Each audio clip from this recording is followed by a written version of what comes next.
ഇതെന്താന്ന് വായിച്ചു തന്നെ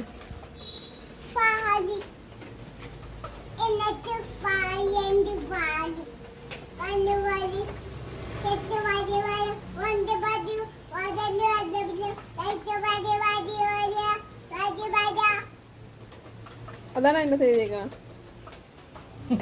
സത്യം പറ, സത്യം പറ.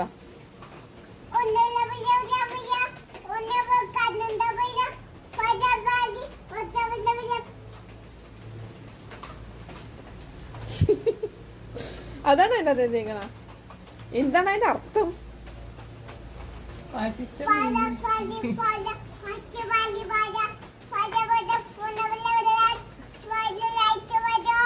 ദേബു, ലളിതമായ ഭാഷയിൽ ഒന്ന് പറഞ്ഞു തരൂ. ദേബു, മലയാളത്തിൽ പറഞ്ഞു തരൂ അതിന്റെ അർത്ഥം.